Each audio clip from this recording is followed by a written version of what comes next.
अगला टॉपिक है बच्चों हमारा समुच्चयों का निरूपण। तो समुच्चयों को किस प्रकार से हम निरूपित करते हैं, ये आपने देखा हुआ था कि भाई समुच्चय को हम अंग्रेजी के बड़े अक्षरों से प्रदर्शित करते हैं और उसके अवयवों को छोटे अक्षरों से, है ना, और उसको ब्रेसेस में अंदर में डाल के रखते हैं। तो उसी को हम थोड़ा समझेंगे आगे। तो मोस्टली जब भी हम समुच्चयों के निरूपण की बात करते हैं, उसको लिखने की बात करते हैं, तो हम दो तरीकों की बात करते हैं, है ना। हम बात कर रहे हैं बच्चों अभी समुच्चयों के निरूपण की, समुच्चयों के निरूपण। तो समुच्चयों का निरूपण या उसका प्रदर्शन कैसा होता है, तो ये दो प्रकार से होता है। पहला होता है बच्चों रोस्टर रूप, है ना, रोस्टर, ठीक है, रोस्टर रूप बोलेंगे, या इसी को हम बोलते हैं सूचीबद्ध रूप, सूचीबद्ध रूप। और दूसरा होता है बच्चों समुच्चय निर्माण रूप, है ना, समुच्चय निर्माण रूप।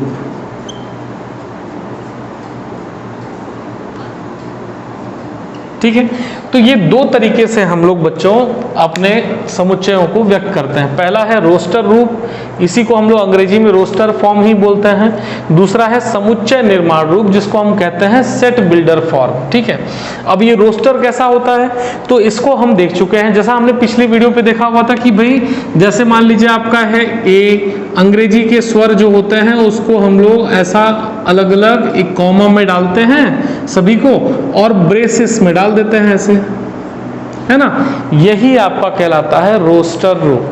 क्लियर बात बच्चों, कोई दिक्कत इस पे, है ना। आपको जितने भी अवयव हैं सबको इस प्रकार से लिखना है, कॉमा के साथ उनको विभक्त करना है और फिर उसके बाद उसको ब्रेसेस से बंद कर देना है। यही कहलाता है आपका रोस्टर रूप। इसमें आपको कुछ चीजें और ध्यान में रखनी है बच्चों की, जैसे यदि मान लीजिए कोई किसी सेट में या हमको दिया गया कहीं पर कुछ संग्रह दिया गया है जिसमें कोई संख्या बार बार आ रही है, तो समुच्चय में उसको आपको बार बार लिखने की जरूरत नहीं है, आप एक बार लिख देंगे वो हमारा समुच्चय बन जाएगा। कैसे, जैसे देखिए मान लीजिए आपको दिया गया है कुछ आंकड़े ऐसे दिए गए हैं 2 4 6 2 5 8, ठीक है बच्चों। अब ये दिया गया है, आपको बोला जाए कि भाई इसको आप रोस्टर रूप में लिखिए। तो जैसे हमने लिखना शुरू किया, शुरुआत से 2 लिखा हमने, फिर कॉमा डाल करके देखिए 4 लिखा हमने, फिर उसके बाद 6 दिया है, 6 लिखा हमने, अब फिर से वापस से देखिए 2 दिया हुआ है, तो हमको ये 2 लिखने की जरूरत नहीं है, हम एक बार लिख चुके हैं यहाँ पर। आगे देखिए 5 दिया है, आप चाहें तो इसके पहले भी लिख सकते थे, इससे कोई दिक्कत नहीं है। 5 और फिर बच्चों देखिए 8, और यहाँ पर हमने इसको डाल दिया ब्रेसेस में। ठीक है बच्चों, तो ये 2 चीजें आपको इसमें ध्यान रखनी है रोस्टर रूप में, कि आपके अवयव जो होंगे, है ना, जो भी समुच्चय हमको दिया होगा उसको हम अवयवों के रूप में लिखेंगे, उनको अवयवों को कॉमा से विभक्त करेंगे अर्धविराम से, और फिर हम यहाँ पर ब्रेसेस लगा देंगे, मझला कोष्ठक लगा देंगे। ठीक है, और अब ठीक है, अच्छा इसमें एक चीज जो दूसरी चीज थी हमारी कि भाई कोई भी अवयव को 2 बार हमको रिपीट नहीं करना है, ये बात को आप इसमें ध्यान में रखिएगा। दूसरा है बच्चों देखिए आपका समुच्चय निर्माण रूप। समुच्चय निर्माण रूप क्या होता है बच्चों, तो जो हमने यहाँ पर जो ये लिखा हुआ है ना, यहाँ जैसे हमने लिखा क्या, स्वरों के अवयव, तो जैसा हमने यहाँ पर देखिए बच्चों लिखा हुआ है अंग्रेजी के स्वर, है ना, स्वरों को समुच्चय के रूप में रोस्टर रूप में लिखा हुआ है। तो जो इनका गुणधर्म होता है, जब हम अपने समुच्चय को गुणधर्म के रूप में लिखते हैं, इसका गुणधर्म क्या है बच्चों, कि ये अंग्रेजी के स्वरों का संग्रह है ना, स्वर का संग्रह, ये उसका गुणधर्म है। तो जब आप किसी भी समुच्चय को गुणधर्म के रूप में लिखते हैं, वही रूप आपका कहलाएगा समुच्चय निर्माण रूप। जैसे मान लीजिए कि हमने इस समुच्चय का नाम दिया है x नाम दिया है, ठीक है बच्चों, या कोई और दे देते हैं, आगे अभी और समझेंगे, इसमें a दे देते हैं। ठीक है, तो यदि हमको इस समुच्चय को इस समुच्चय निर्माण रूप में लिखना होगा, तो हम क्या करेंगे बच्चों, सबसे पहले हमने a लिखा, है ना, a बराबर ये हमारा समुच्चय है, और फिर उसके बाद आप ब्रेसेस लगाइए, है ना। ब्रेसेस लगाने के बाद आपने लिखा x, स्मॉल x, है ना। स्मॉल x, स्मॉल जो लेटर्स होते हैं आपको याद होगा कि हम स्मॉल लेटर से अवयव को व्यक्त करते थे, तो ये x जो है ये भी अवयव को प्रदर्शित कर रहा है। ठीक है, x, और फिर हमने यहाँ पर लगाया कोलन। ठीक है, क्लियर बात बच्चों, कोलन बोलते हैं ना इसको। आगे फिर हम क्या लिखेंगे, जो इस हमारे समुच्चय का गुणधर्म रहेगा। जैसे यहाँ समुच्चय का गुणधर्म क्या है, जहां या जहां न लिखे तो भी चलेगा, x अंग्रेजी का स्वर है। ये देखिए बच्चों, बात समझ में आई। हाँ देखिए कैसे लिखा हमने, ब्रेसेस लगाया पहले, फिर हमने x लिखा। x किसको प्रदर्शित कर रहा है, अवयव को प्रदर्शित कर रहा है, और ये कोलन है। कोलन को आप जबकि भी पढ़ सकते हो, ये जहां पढ़ सकते हो, जहां x, जहां x क्या है, x अंग्रेजी का स्वर है। तो ये जो हमने अवयव लिया था, यहाँ हमने अवयव का गुणधर्म लिख दिया। और बिल्कुल आप इसको देख करके बता सकते हो भी, यदि x का जो मान है, देखिए ये जो हमारा अवयव है ये क्या है, आपका अंग्रेजी का स्वर है। तो हमको पता है x हमारा यहाँ पर a होगा, x हमारा e होगा, I होगा, O होगा, U होगा। यही तो हो सकते हैं x के मान। क्लियर है। तो किस प्रकार से हमने समुच्चय को रोस्टर रूप में लिखा, किस प्रकार से समुच्चय निर्माण में के रूप में लिखा, इन चीजों को बहुत ध्यान से समझिएगा। ठीक है बच्चों, नोट डाउन करिए इसको। यहाँ पर बच्चों देखिए, हमने अपने गणित के अंकों का जो अंक होते हैं उनके मानक रूपों को का एक समुच्चय बनाया हुआ है, अंकों का एक संग्रह किया हुआ है। तो सबसे पहले देखिए लिखा हुआ है W, है ना। W मतलब क्या होता है बच्चों, पूर्ण संख्या, होल नंबर, है ना। समझ रहे हैं आप, कहाँ से शुरू होता है, 1 2 3 4 0 1 2 3 4, 0 से शुरू होता है, उल्टा कर दिए, नेचुरल नंबर को पहले लिखना था, है ना। तो W कहाँ से शुरू होता है, तो याद रखिएगा ये आपका शुरू होता है 0 से 1 2 3 और ऐसे चलता जाएगा। अब चूंकि मैं समुच्चय के बारे में बात कर रहा हूँ इसलिए हम इसको ऐसा ब्रेसेस में डाल देंगे। यदि कहीं पर आपको केवल W भी दिखे तो आपको समझ जाना है कि ये पूर्ण संख्याओं का समुच्चय है। इसी तरीके से n, तो n आपको पता है बच्चों कि n हमारा 1 से शुरू होता है, 1 2 3 4, है ना, ऐसे इनफाइनाइट तक।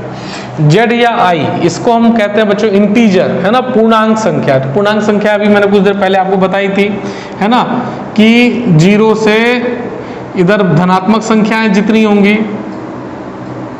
और ऋणात्मक संख्याएं भी जो होंगी, है ना, इधर बढ़ती जाएंगी इनफाइनाइट तक। तो ऋणात्मक संख्या, धनात्मक संख्याएं प्लस 0, वो सारी की सारी क्या कहलाएंगी, इनका समुच्चय क्या कहलाएगा, Z या I कहलाएगा। इसके अलावा है Z प्लस, तो प्लस यदि ऊपर दिया रहेगा तो समझ जाना है कि ये केवल धनात्मक संख्याओं का समुच्चय प्रदर्शित कर रहा है। ठीक है। और Q मतलब होता है परिमेय संख्या। परिमेय संख्या आप लोग जानते हैं, जिसको हम लोग P बटा Q के रूप में लिख सकते हैं, जहां Q कभी भी 0 नहीं होता है। तो ऐसी संख्याओं का जो समुच्चय होगा वो हमारा परिमेय संख्या का समुच्चय Q कहलाएगा। Q प्लस मतलब धनात्मक परिमेय संख्याओं का समुच्चय। R मतलब होता है वास्तविक संख्याएं, मतलब जितनी भी संख्याएं होती है सब परिमेय वगैरह, परिमेय और इसके अलावा अपरिमेय संख्याएं भी होती हैं, सारी की सारी इसमें क्या आएंगी, वास्तविक संख्याओं में आएंगी, है ना। मतलब सबका फादर जो हो गया वो कौन हो गया, आपका R हो गया। ठीक है बच्चों। इसके बाद R प्लस मतलब धनात्मक वास्तविक संख्याओं का समुच्चय। R माइनस Q, अब देखो इसमें R में क्या था, परिमेय भी था अपरिमेय भी था। अब जब परिमेय माइनस Q कर दिए, Q मतलब परिमेय संख्या घटा दिए, भगा दिए उसको, तो क्या बचा, अपरिमेय। तो R माइनस Q मतलब क्या हो जाएगा, अपरिमेय संख्याओं का समुच्चय। तो इनको ध्यान रखना है, ये संकेतों को आपको याद रखना है ना, कि हमको अभी आगे उपयोग आएंगे, इसमें भी आएगा और संबंध एवं फलन में भी आएगा। तो नोट डाउन करिए इसको पहले। हाँ कुछ प्रश्न है बच्चों, देखिए कि 5 प्रश्न दिए गए हैं हमको और बोला गया है कि इनको रोस्टर रूप में लिखिए। रोस्टर रूप मतलब आप समझ गए हैं, अवयवों के रूप में लिखना है ना। तो पहला प्रश्न कहता है A, सेट A है, समुच्चय A है आपका, बराबर x, जहां x एक पूर्णांक है, पूर्णांक संख्या, और x जो है हमारा 7 से छोटा है और -3 से बड़ा है। देखिए सिर्फ छोटे और बड़े का साइन दिया है, बराबर नहीं दिया है, मतलब -3 और 7 को नहीं लेना है, ये बात को ध्यान में रखिएगा। ठीक है बच्चों। तो चलिए, तो भाई x एक पूर्णांक है, कैसे इसको हल करेंगे, तो देखिए हमारा समुच्चय क्या है, A है, तो हमने यहाँ पर लिखा A बराबर और रोस्टर रूप में हम ब्रेसेस पे लिखते हैं तो हमने ब्रेसेस बना दिया। और उसके बाद x हमारा अवयव है तो x के मान कैसे निकलेंगे, तो बोला है कि x क्या है, हमारा एक पूर्णांक है। पूर्णांक संख्याएं कैसी होती हैं जरा बताइए, ऋणात्मक संख्याएं भी होती हैं और धनात्मक संख्याएं भी, लेकिन बोला है कि हमारी संख्या -3 और 7 के बीच में होनी चाहिए। तो -3 और 7 के बीच की पूर्णांक संख्या कौन सी होंगी जरा बताओ बच्चों। -3 से आगे फिर इधर जाना पड़ेगा ना नंबर लाइन पे, ध्यान रखना है ये 0 है, ये -3, फिर ठीक है -2 -1 ऐसे करके 1 2, तो -3 और 7 धन में है, इसके बीच की जो संख्याएं होंगी ये आपकी पूर्णांक संख्या जो होंगी ये अवयव होंगे इस सेट के। तो कौन कौन से हो जाएंगे देखिए, बीच वाले आपके अवयव तो -2 -1 है ना, 0 1 2 3 4 5 6, 7 नहीं होगा क्योंकि 7 से कम बोला हुआ है। तरीका समझ में आया बच्चों, प्रोसेस को समझिए ध्यान से, है ना। अगला प्रश्न देखिए क्या लिखा है बच्चों कि C बराबर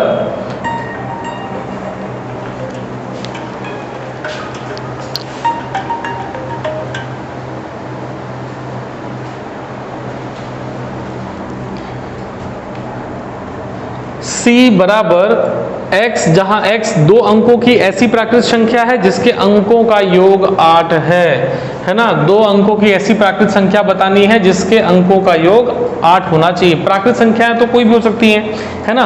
1 से आप शुरू करेंगे तो अनगिनत तक जाएगा, लेकिन आपको ध्यान रखना है कि वो 2 अंकों की संख्या है पहली चीज, मतलब वो 10 से शुरू होगी, 10 11 12 13 ऐसा, और उसके अंकों का योग जो है वो 8 आना चाहिए। तो सोचिए बच्चों कि 10 से जब हम आगे बढ़ रहे हैं 11 12 13 14 15 16 17 18, किसका योग 8 आ रहा है, जैसे 17 है ना, 1 और 7 ये 2 अंक हो गए, उनका योग कितना आएगा आपका 8, तो ये हमारा अवयव हो गया ना।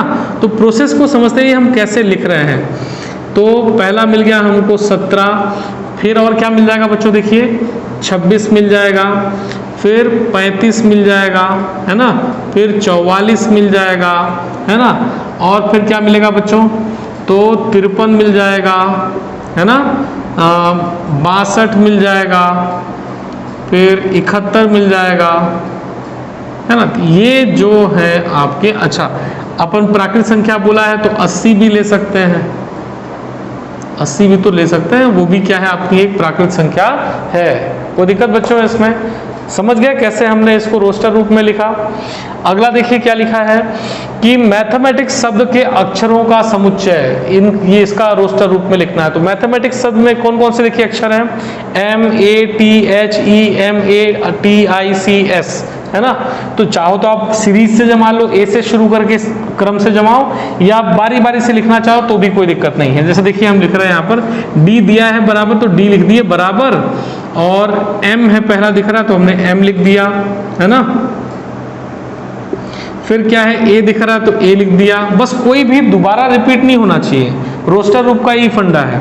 तो MA, फिर T दिख रहा है T लिख दिया, H दिख रहा है H लिख दिया, E दिख रहा है E लिख दिया, फिर M दिख रहा है M लिख चुके हैं, नहीं लिखना है, A दिख रहा है वो भी लिख चुके हैं, T दिख रहा है T भी लिख चुके हैं, I नहीं लिखे हैं तो I लिख दिया, और C भी नहीं लिखा हुआ तो C भी लिख दिया, और फिर S। बात समझ में आई बच्चों। तो जितने भी अक्षर थे सबको हमने यहाँ रोस्टर रूप में लिख दिया, और कोई भी अक्षर को 2 बार रिपीट, कोई भी अवयव को 2 बार रिपीट नहीं किया। कोई दिक्कत बच्चों इसमें। चलिए अगला क्वेश्चन देखिए, x जहां x belongs to natural number, है ना, x का संबंध किससे है, n से है।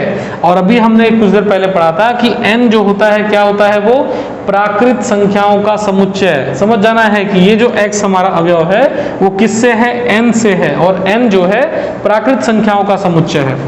तो आगे बोला है कि x बराबर n/n+1, ठीक है, n/n+1, और n जो है n का मान छोटा है, छोटा या बराबर है किससे, 5 से। तो n का मान छोटा या बराबर है 5 से, ऐसा होना चाहिए पहली चीज तो ये। और x का मान, हमारा अवयव x है ना, x का मान कब मिलेगा, जब हम इसमें n का मान रखेंगे जो हमको इस प्रतिबंध के हिसाब से लेना है, गुणधर्म के हिसाब से। तो चलिए शुरू करते हैं। प्राकृत संख्या है तो ऋणात्मक में तो जाना नहीं है ना, n वाले में 1 से शुरू होती है, लेकिन हमको बाउंड दिया है कि n का जो मान होना चाहिए 5 के बराबर या छोटा ही होना चाहिए। तो हम लोग क्या ले लेंगे बताइए जरा, n बराबर क्या क्या ले सकते हैं फटाफट बताइए।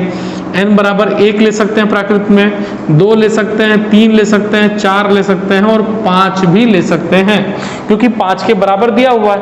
अब x के मान निकालो फटाफट, देखो जरा हम लोग यहाँ पर x के मान निकाल रहे हैं।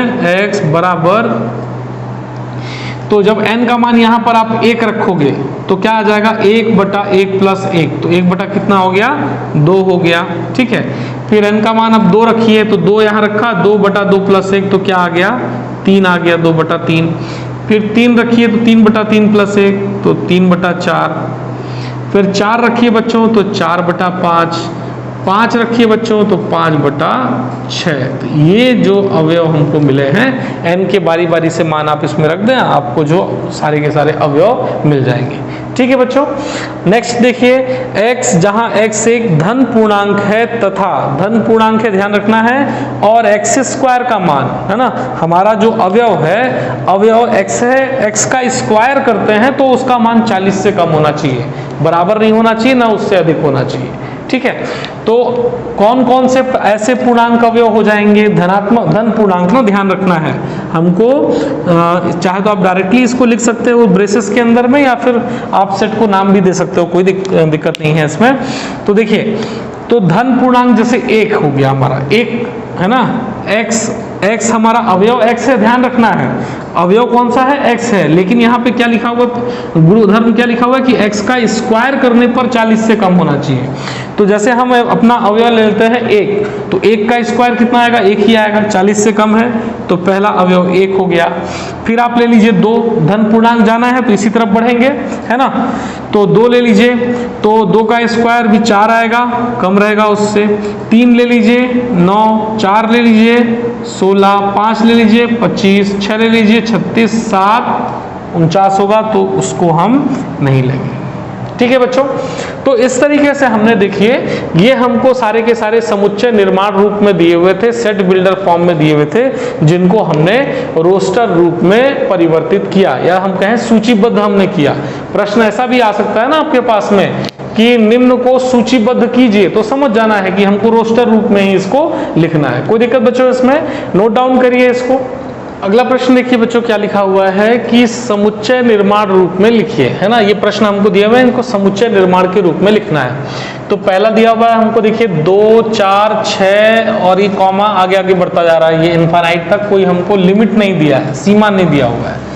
तो 2 है, 4 है, 6 है, और तीनों की तीनों सम संख्याएं हैं, और वही सम संख्याएं ऐसी रिपीट हो रही है। तो मतलब समझे बच्चों यहाँ पर कि ये सम संख्याएं हैं, 2, 4, 6 आगे 8 बढ़ेगा, 10, 12, 14, समझ रहे हैं, इस तरीके से ये संख्याएं आगे बढ़ती जाएंगी। तो कैसे लिखेंगे इसको समुच्चय निर्माण के रूप में, तो आइए लिखते हैं।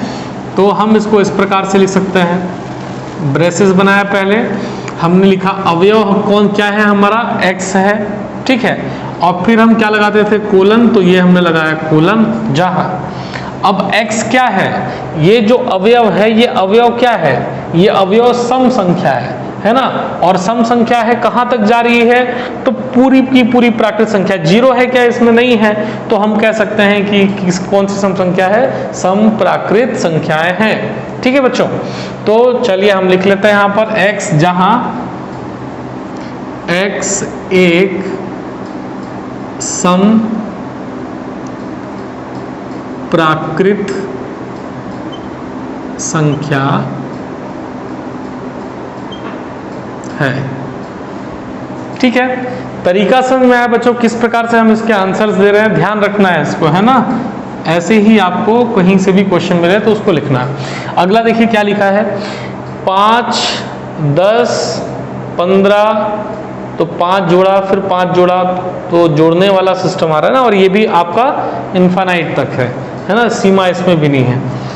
तो 5 5 जोड़ेंगे, 5 5 जोड़ने का मतलब होता है गुणा कर दीजिए, 5 एकम 5, 5 दूना 10, 5 3 15, हाँ ऐसे बढ़ सकते हैं हम लोग, है ना। तो अब देखिए ये सब 5 के गुणज में है। पहले वाला गुणा 1 5 से, दूसरे वाला गुणा 2 5 से, गुणा 3 गुणा 4, ऐसे आगे हमारा ये बढ़ता जाएगा। मतलब कि हम क्या लिखेंगे, 5 के गुणज की संख्या, है ना, कि ऐसी कोई संख्या मान लेते हैं, संख्या हमारी है n और वो संख्या जो है 5 की गुणज है, मतलब गुणा 5, तो 5n लिख सकते हैं। तो इसको इस प्रकार से लिखेंगे बच्चों, देखिए, है ना, x जहां x या तो बराबर लिख लीजिए, x बराबर हम लिख लेंगे 5n। कोई दिक्कत है बच्चों इसमें? x बराबर क्या होना चाहिए, 5n, लेकिन यहाँ n को परिभाषित करना पड़ेगा। ये स्मॉल n है ना, तो यहाँ पर n 1 2 3 4 ये पूरा का पूरा आगे तक बढ़ता जा रहा है, कहीं पर भी सीमा नहीं है। तो हम यहाँ कॉमा डाल लिख के लिख सकते हैं कि ये जो n है ये बिलोंग करता है किससे, नेचुरल नंबर से। ठीक है बच्चों, या हम ऐसा भी लिख सकते हैं कि 5 के गुणज की प्राकृत संख्या है, ऐसा भी कर सकते हैं, कोई दिक्कत नहीं है, जैसा आप चाहें, जो आपको समझ में आए इसमें। ठीक है बच्चों, चलिए अगला देखते हैं।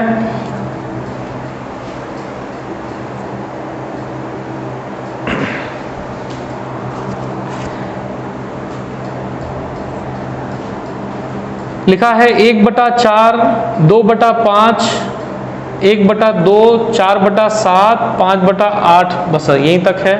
और 1 2 4 5 ये बढ़ रहा है, 4 5 7 8 ये भी बढ़ रहा है ना। देखो क्या किया जाए बच्चों, बताइए जरा, देखिए इसमें, है ना, एक, हाँ अब देखिए, अब ये जो अंक दिख रहा है सारा का सारा झोल जो है वो इसी अंक के साथ में है ना।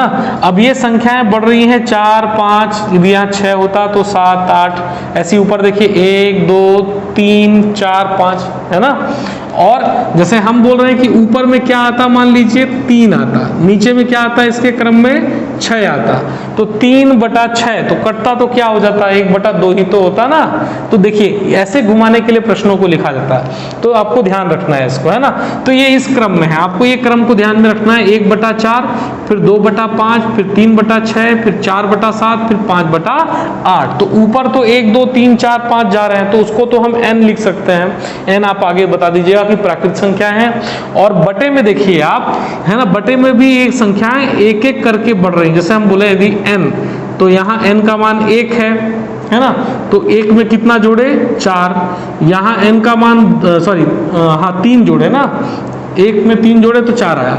यहाँ n का मान 2 है तो यहाँ कितना जोड़े, यहाँ भी 3 जोड़े। यहाँ n का मान 3 है तो यहाँ भी +3 करेंगे तो 6 आएगा। यहाँ 4 तो 3 7। हाँ, तो हमको फॉर्मूला क्या मिला बच्चों, ध्यान से देखिएगा ना, x जहां x = ऊपर में देखिए सीरीज से बढ़ रहा है ना, 1 2 3 4 5, तो हमने लिखा ऊपर में लाइन से है n, और n का मान कहां से कहां तक रहेगा, 1 से लेकर के 5 तक रहेगा, उससे ज़्यादा नहीं रहेगा। 5 के बराबर हो सकता है, ज़्यादा नहीं हो सकता है। और बटे में देखिए क्या दिख रहा है कि n यदि ले लें, 1 यहाँ ले लें, तो 1 में 3 जोड़ेंगे तो 4 मिलेगा, मतलब n का मान में 3 जोड़ दीजिए, n/n+3। देखिए सारा का सारा आपका इसी गुणधर्म को फॉलो कर रहा है। ठीक है, बात समझ में आई बच्चों। और यहाँ एक चीज और जोड़ना है कि जहाँ n का जो मान होना चाहिए वो छोटा या बराबर होना चाहिए 5 से, और बड़ा या बराबर होना चाहिए 1 से, है ना। नहीं तो हमको आगे भी बढ़ना पड़ेगा ना, हमने इसमें यहाँ तक का इसको लिमिट कर दिया। ठीक है बच्चों, कोई दिक्कत इस पे। चलिए अगला क्वेश्चन देखिए, 1/4, 1/8, 1/16, 1/32 और ये है ना, तो 1/4, 4 8 16, 4 8 16, तो ये तो 2 के, देखिए बच्चों ये 2 का स्क्वायर है, ये 2 का क्यूब है, ये 2 का 4 है, ये 2 का 5 है। देखिए इस तरीके से ये बढ़ रहा है, और यहाँ आगे इसका सीमा नहीं है।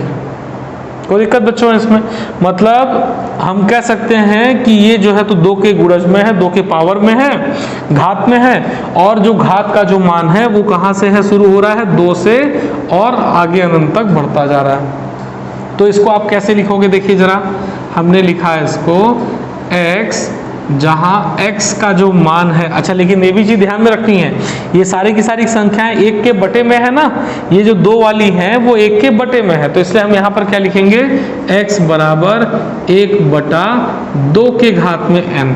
समझ रहे हैं, यहां से शुरू हो रहा है, ठीक है। और n का जो मान है क्या है, देखिए आपका n का मान 1 नहीं है, n का मान यहाँ 2 से शुरू हो रहा है, 2 3 4 5, तो हम यहाँ लिखेंगे और n का जो मान है वो बड़ा है किससे, 2 से।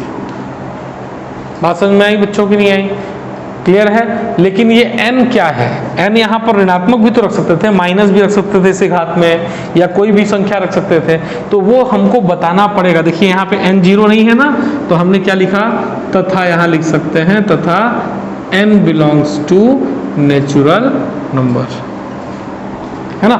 इस तरीके से आपको अपने बिल्डर फॉर्म को प्रॉपर लिखना पड़ेगा, सेटअप करना पड़ेगा। बात समझ में आई बच्चों। अगला देखिए 1 2 5 10 है ना, 1 2 5 10 क्या होगा इसमें, देखिए तो 1 2 1 1 एकम 1 दूना 2 2 5 2 1 दूना, तो अब देखिए बच्चों यहाँ ये एक तो इसमें 4 ही अवयव ही हैं और सबसे बड़ा है 10, ठीक है। अब ये 5 का भाग 5 जो है 10 में भाग चला जाएगा, 2 भी भाग चला जाएगा 10 में, 1 का भी भाग चला जाएगा, मतलब ये 10 के जो है सारे के सारे पूर्ण गुणज है ना, 10 के पूर्ण गुणज हैं, या हम कहें कि 10 की भाज्य संख्याएं हैं। तो हम कैसे लिखेंगे, देखिए ध्यान से, हमने लिखा x, जहां x क्या है, x 10 की पूर्ण भाज्य संख्या है। पूर्ण भाज्य नहीं लिखते ना बच्चों, भाजक लिखते ना, पूर्ण भाजक है ना, जो भाग दे रहा है उसको भाजक लिखते हैं, पूर्ण भाजक है।